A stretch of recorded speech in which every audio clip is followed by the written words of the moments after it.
So that's the basic skill to assess the sales there, right? So we got it. Once you get it there, that's important, really important. You need to parameterize your product research. Your thumbprint is not the same as yours. It's not the same as yours. Not the same as mine. Our business thumbprints are equally different. However, with this guy's business thumbprint is equally different. Your situations are different. The financial circumstances are different. You may be able to invest more. I may be able to invest less, really less, and somebody else may be able to invest just £1,000. Each one is different. You got your partner to help. You may not have a partner to help. There are a number of different variables in bringing up a business. So you need to parameterize the product research. Okay. I'm going to share the parameters that I use in my own personal product researches. It's up to you to apply and create your own parameters. Yeah. Be really mindful of your circumstances. Yesterday, just last evening, I came home to play with my little fella, 5 years old. I was really eager to play with him because it's been quite a while. I played with him really hard. I came home 5 o'clock and I was like, okay, fine, I want to do this.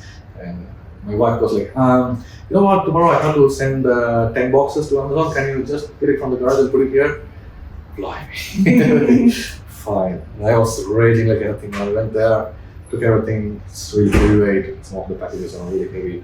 I put it in my car boot, bring it all the way back to the front, and then put it in there. It took me 1 hour. I lost the time that I wanted. Right? This is circumstance. I don't want to do that, but it comes back to me always. It bites back at me always. So, however, people think it's a passive income. It's not a passive income.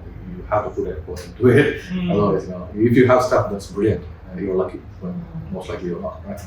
So you have to be really mindful about your circumstances before deciding on a particular product. So give weightage to the parameters that you foresee is a problem for you. When I say be mindful of your circumstances, focus on what you cannot do every day. Right? What you cannot do every day. Can you handle customer service every day? If you cannot, give more weightage. Give more weightage for customer service, suitability of the product to your business, right? Now, give a weightage between 1 to 5 for each of the parameters and make a score based on it. Right? I'll show you one sheet that I use. Really, yes, we all start this for passive income, or at least for an alternative income. Like you have to juggle between 2 jobs for some time. So you need to have at least a stress-free business for the first 2 years or 3 years, right? So focus on that. Dream a stress-free process flow. It's a small business. It's a small business where you get something from here to there to get in customers' hands. It looks like a small business. There's a lot of effort involved in there. Try to make the process seamless as seamless as possible. If my wife makes the effort of buying an A4 label, right, I say 1 hour of my time, but she doesn't want to do it because she wants to sell it or something. Yeah, right. I can't control her, but it's the way of working that she has. But think about all of these things, whether you can do this at source itself. Can I ask the manufacturer to do this for me? Now, think about this when you're finding a product itself. Put a lot of effort in finding the loopholes of the product rather than finding the glorious numbers, the glorious sales of the product. Sales is just one part. The rest is more asset. Right? So what are my parameters when I look for a particular product? Not my wife, me. yeah. So that's ease of sourcing, obviously. I'll explain what's ease of sourcing here. Less competition, very obvious. But how less competition is good competition? Right? You cannot find a product which does not have any competition at all. Right? A very inventive product it's not going to sell in Amazon. Because nobody is searching for this product. Yeah. So you need to have some competition to have some sales. How much is what we need to look at.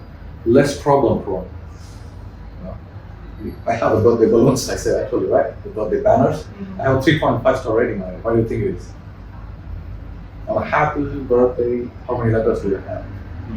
5 plus 7, that's 12 letters. Okay. What's the possibility of one of them going off? So, right? It's not one single piece, it's 12 pieces. It can go obviously. So I quickly react to it and then send a new pack to them. But the birthday will be gone before that. Right? It's a problem prone. It's a problem prone product, so I don't want to work with it. Yeah, it's just a second that I keep you. It's a problem for problem. How can you find it? How can you find the problems? So sorry, on the third one, Yeah. yeah, you're right that we should not go for it. But when you started with, for example, your balloon thing, you did not realize on this day one or step one that this will have a problem. When you started working on it, then you realized the problem. Right? So That was the very first product which we sourced without even considering anything. We didn't look at any of these parameters when we sourced. no, I understand what Yeah, you mean yeah. here. That trying to be as visual as you can be in terms of that things will. There are ways to find whether a particular product Yeah, that's is my next question. Is there a way? Of course, there are ways. Yeah, yes. There is. Probably looking. I'll explain later. If you Further. Yes, yeah. Right, and then less storage and handling. Like I told yesterday, I spent 1 hour of my time, of my me time, I spent working for my wife. Yeah. Less storage and handling. That's very important. Even if you source a lightweight product, when you bulk it up, 100 products together, it's heavy. You should have less handling there. Storage is one thing, handling is another thing. Sometimes you will find that, okay, fine, this product, I need to patch it a little bit before sending it to my customer. So you will not just handle boxes of the product, you will handle individual product as well. You will end up with that. Yeah. Mandatory, obviously, good sales, right? But that's my last priority in any case. These are my important ones. Yeah. But these are my parameters. Generally, this fits everyone, but the weightage differs. If you have staff, this may not be a problem for you, right? I don't have staff, so I'll put more weightage on it. And if we have deep pockets to crack the whole market, to completely disrupt the whole market, if you have deep pockets, you can go for this. You can spend as much money as you want. And if you're already familiar with the Far East and sourcing, and if you have people that can help you there, this may not be a big weightage for you. So it differs between people to people. So you need to parameterize your business. You think a little bit ahead of you, and then parameterize, and then put weightages on it, right? And I'll share this again. The sheet that I have is here.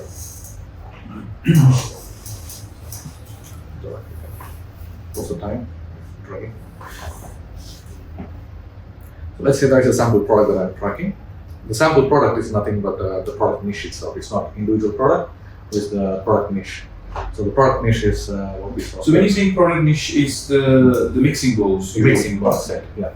That is the niche, and then there are multiple products with Amazon number. That's right. That's right. Yeah. So that's where we have it. And then the sample product is the niche that I was speaking about. And then potential average per day sales is what you have derived from the other assessing sales rate from level 0. You have the number here. And you have ease of sourcing rated 1 to 5. Right? If you have this 1 to 5 here. 1 is very tough, and 5 is super easy. And I like these parameters or individually. But for now, the sheet that I have works like this. So you have this, what's the ease of sourcing, what's the ease of selling, 1 to 5 again, ease of customer service 1 to 5, ease of storage and maintenance 1 to 5, and I have a score calculation on it. It's more of an average here. And then the verdict goes by actually looking at any score of more than 3.8 in my case. Okay, it differs to you. Yeah, 3.8 out of 5 is good for me to go for sourcing it, right? So it's a way of structurally aligning your business thoughts and your current goals into your product research, rather than just using tools does not give you the best product. So saying that you said the average score is in here, which is not really relating. But let's say we put in a product niche, and I search for that, and I'll see 100 products or 1,000 products. So what do you focus on? Top 10, bottom 10? Or that is something that you have to I'm going to get in there. I'm going to get there. Yeah, that's level 2. I'm going to get there. Yeah. Well, you're asking the right questions. That's good. And I'll always give it like a sheet which is shared between me and my wife, my partner. I'll say what's the status? It's an observation, or it has completed the observation. Sourcing in progress, or it's in transit, or it's in dropped, whatever. And then when is the observation completed? Is it in 2 weeks' time or in 3 weeks' time? Sometimes we drag it for a month as well, just to gain confidence on this particular niche. And then we see what is the potential yearly revenue from this particular product based on this particular sales number we have. What is the potential monthly revenue, just to give us a rough idea of what this can produce for us, right? What we don't focus all here is the margins. The margins is something that comes later in the process during sourcing, right? And finding whether Amazon is going to charge a lot or not. And that's where the storage and maintenance also gives you a good indication of your Amazon fees as well. The Amazon fees depends on the size. The storage and then delivery, both of them depends on it. So you have to be mindful about it when you're doing that. Okay. So that's parameterizing the product research. Any kind of questions on that? I'll delve down into each of these in a second. Okay. So what's the use of sourcing? This is all my point of view, these are my opinions, right? But when you go and do it, you may find different challenges. And we can delve. Sorry, these parameters, I know this is one of the parameters, but ease of sourcing should not be the first one, right? It is one of them. Yeah. It should not be the first one, isn't it? Or I mean, it's not in the same order, to be honest, but you will see ease of sourcing is one of the main parameters. No, of course, it is very important, right? But super important. Yeah, but the other ones are like competition and sales are more important, obviously. But most of our efforts go into sourcing. Most of our efforts. Yeah. I think that's where experience comes in. No, I'm not much experience. It's only 2 years now, right? Now, if you ask a person like Zamir or somebody else like Dan McMillan who does 15 million a year, Wow. They may say, sourcing is okay, but for us, sourcing is really tough. So I can share the experience of a new business that's just 2 years now. I can take a leap on it. That's it. So, I'll just have some water. Wow.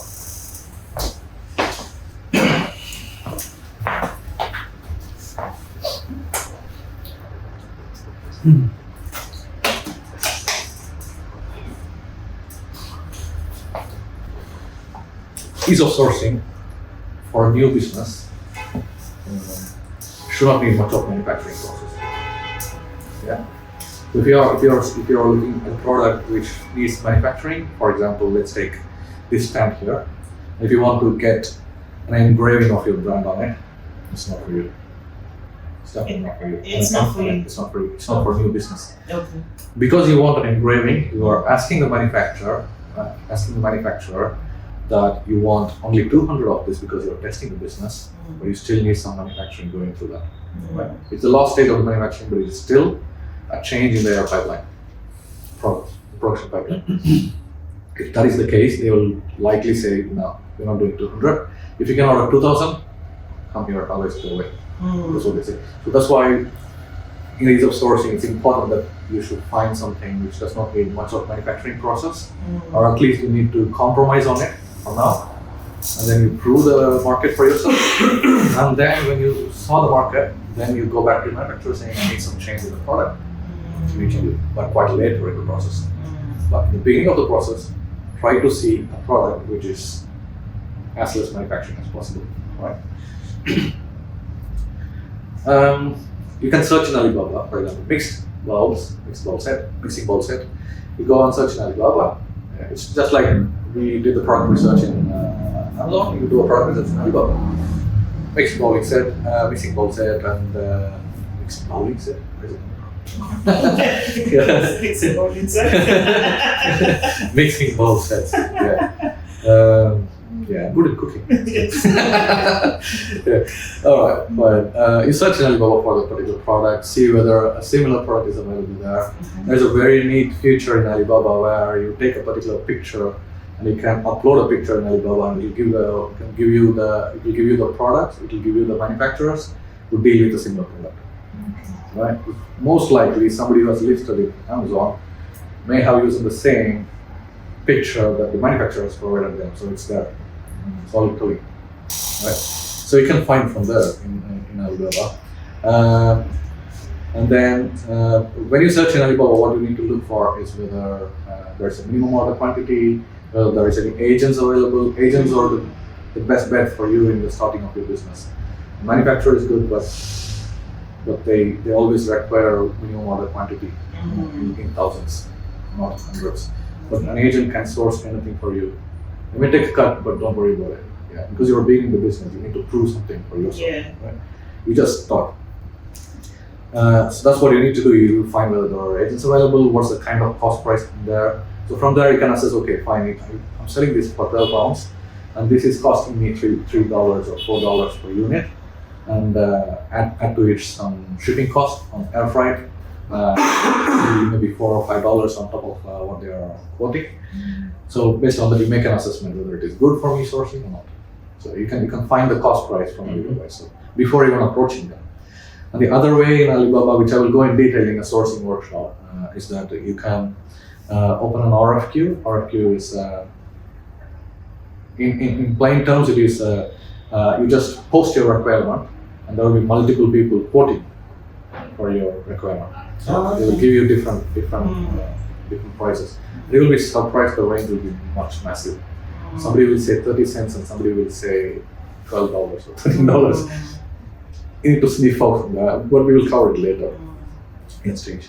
Or whenever you encounter something, I can take a look and tell you, give you a few cues on it. Yeah?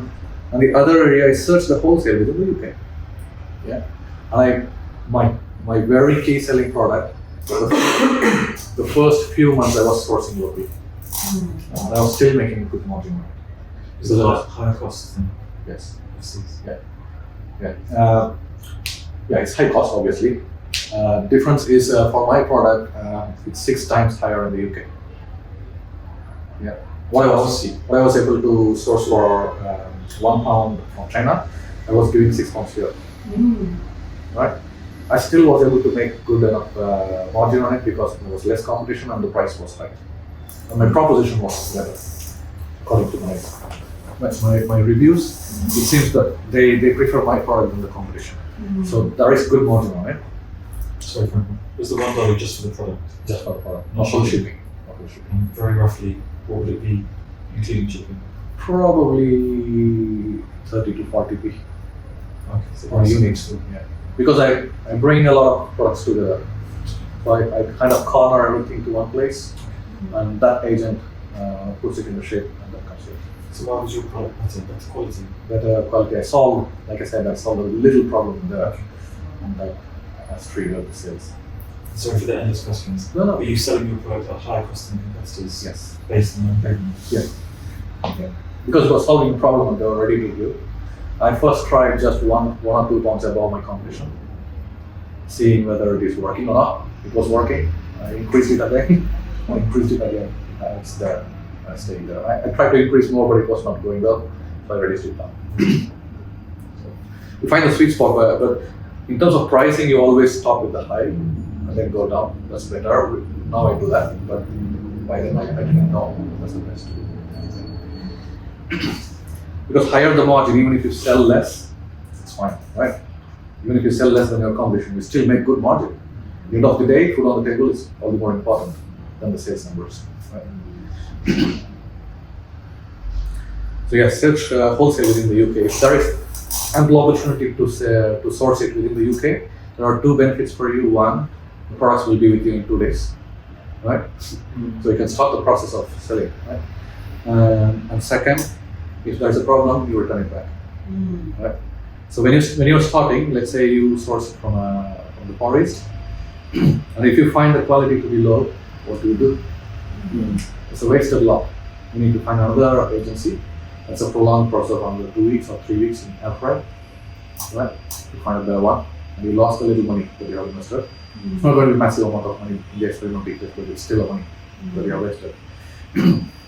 There are risks in this, but business is all about taking a balance between risk and So if you cannot find an option in the UK, within the UK, or EU at least, within the EU, go for Alibaba or find somewhere else. It's fine. It's really okay. Are you recommending you start? Start here. Yeah. Start here. And I have even experimented last year by buying a product from HomeSense. Yeah. You know what this was? It was, the plant sticks? Yes. Plant sticks which stand in the garden with for the crawlers to crawl up. That's the one. So I bought it and shouldn't be on the video. Repackaged it with a different brand name. And it was an experiment phase, right? So it was selling for £2 and I was trying to sell it for £10. And it was selling. So, yeah. How many days? Probably 2 or 3 a day. We didn't experiment further with that. Main reason is because it was a long stick, Amazon was starting up. So that didn't work well for us. Even though the pricing margins were really good, Amazon fees were quite high. So we stopped doing that. So yeah, there is ample opportunities for you to test sourcing within the UK and the EU.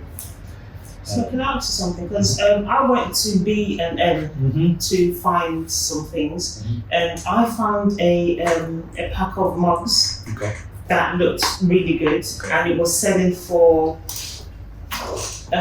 in the end. Well, the price difference was like £7. Okay. So I think buying it, but it was just the same thing. So did I need to rebrand it or anything, or should I? If you rebrand, you are saved from a lot of IP and counterfeit issues, whatever. Okay. But if the product has the brand on it, and if you cannot change it without tampering it, then you're okay. But otherwise, you shouldn't be risking that. Otherwise, you will be taking the same brand and putting it in Amazon with the same brand name, which is not going to gain you anything in the long run. In the long run, you should have your own brand. So it should be a product that there's no branding on it at all, and I can. You could probably Yeah. Your own document. And that would be through packaging, won't it? You can have a very simple packaging. You don't need a neatly done packaging or whatever. You can have a very simple packaging because you are in a testing phase. Have it even at a lesser price because your customer is getting less value, right? Right. You're getting a product which is not what he's expecting, right? So you have it at a less price just to test the market. There are multiple ways you could be imaginative, try also some things, but don't go for a full-blown retail arbitrage. This call it retail arbitrage. Okay. Don't go for a full-blown retail arbitrage. Use this only for experimenting and testing. So, if you really want to learn the ropes properly, then you would source from a real wholesaler. And probably if you can ask them to change the packaging itself with your own brand, they will be more than happy to do that.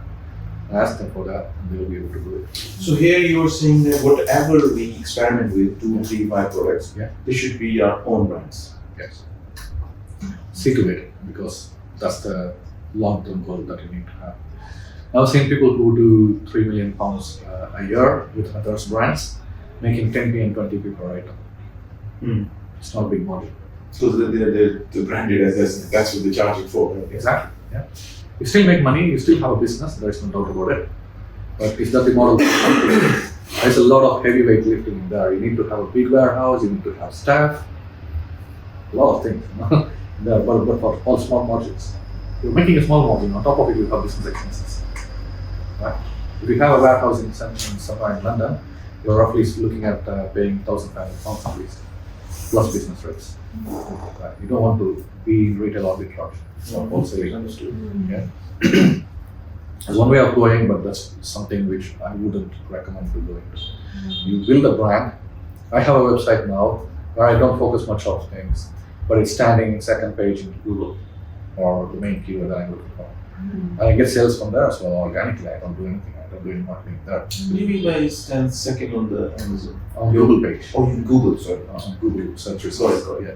So it's always necessary that you need to have a vision of a brand and try to branch out. Right? Start with that.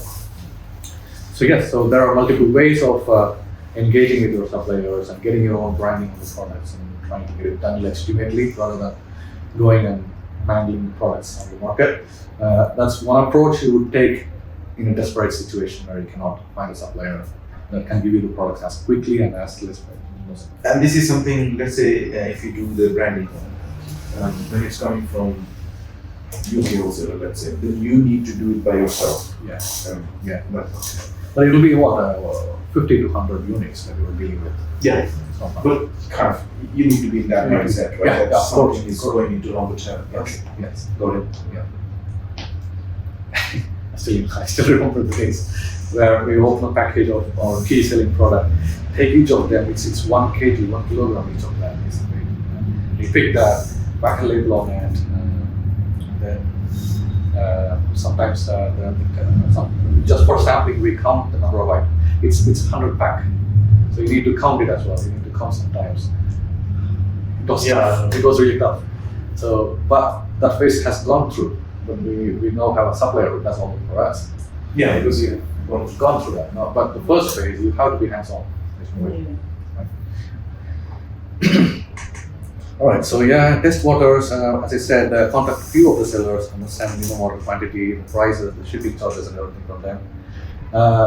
At first, from the Far East, you will be looking for air freight, not ship. Ship transfer will take 2 to 3 months time. In the Christmas period, it may be prolonged and costly. Right? So during this 4 to 8 weeks, you will be doing air freights only, but you will be ordering further down the line for a big shipment. But for the experimentation, potentially you will be paying for air freight. Air freight is per kilogram, it is $5 or something. When you approach them, a lot of them will be real manufacturers, and they'll just shrug you off because they don't see you as a serious buyer.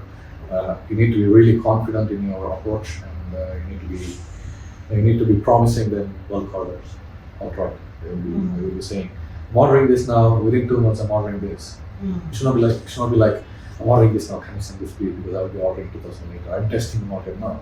I'm ordering this now, bluntly, like the Queen speaking to the Prime Minister, without any emotions.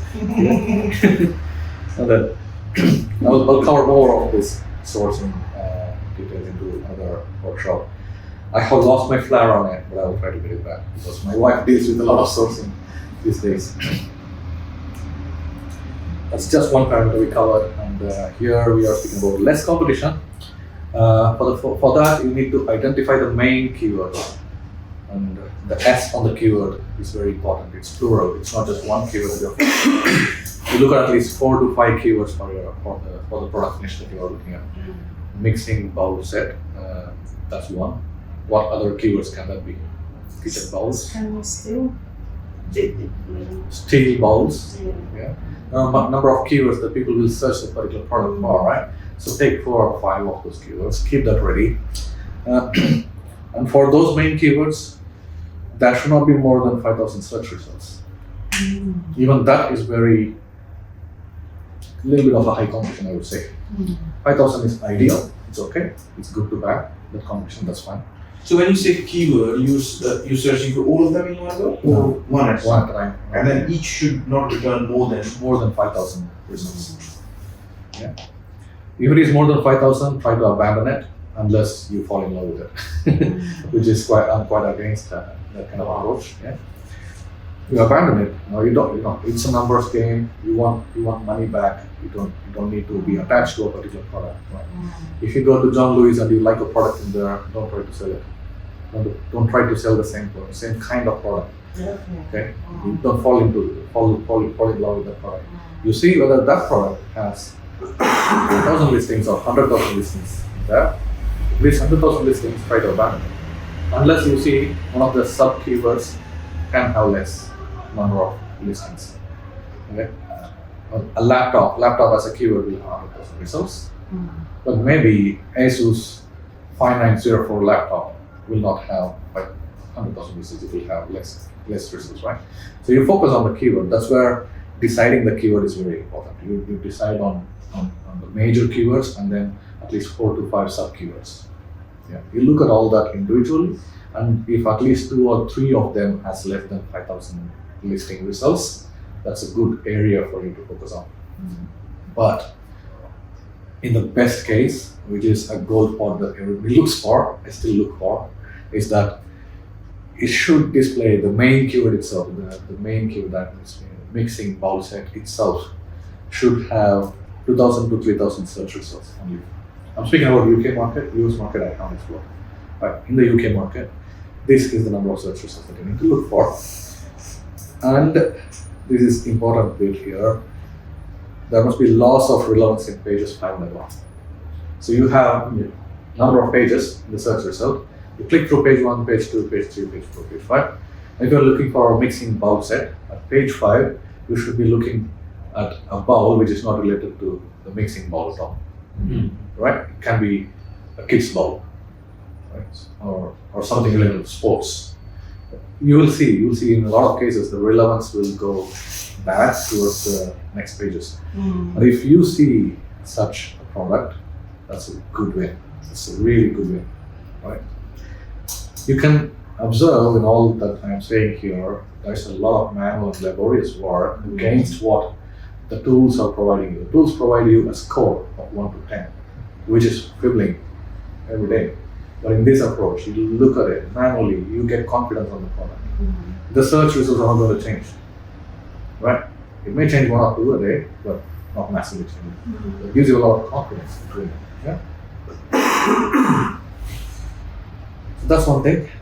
Less competition, checking the competition is one thing. And then less problem prone, which we touched upon previously.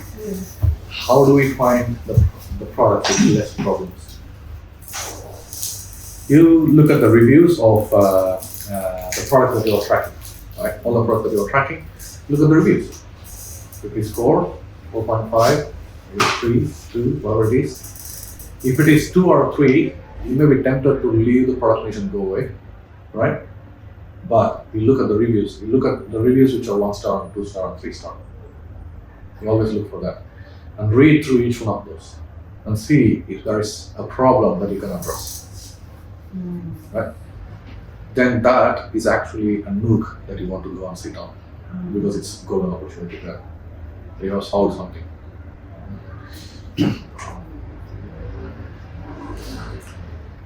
So you need to assess whether the problems there are frequently occurring. By seeing a number of reviews of the particular product, you can see whether it is a repeating problem. If you see a product with 40 reviews in there and at least 10 of them with 1 star, let's say, and you read through the 10 reviews and see whether all these 10 reviews are addressing the same problem or showing the same problem, right? If it shows the same problem, there is an opportunity for you to solve it. If it does not, then there is no opportunity. That indicates a problem prone, right? Area. Like the 12 balloons that I have, cannot be solved.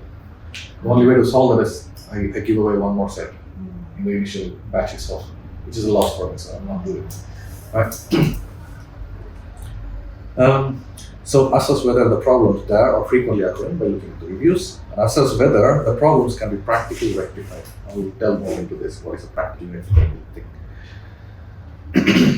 Yeah, that's one. Half of them broke. If you are looking at the gold and white balloons, if half of them broke, that's a problem. They can probably not solve at all because it's a user issue. Some people like they blow it high and it will be broken. Yeah. You don't want to deal with that kind of customer, right? And less storage and handling. What do I mean by that? Like I have kept repeating that. You need to look at. It's a very simple test of size and weight. That's it. You look at the maximum size that you need to look at is the shoebox size. A normal shoebox that you have, that's the shoebox size. Weighing less than 1 kg, that's the maximum that you can think about. If anything more than that, you are getting into a bad position where you need to handle a lot. You need to find a warehouse. You don't want to deal with that.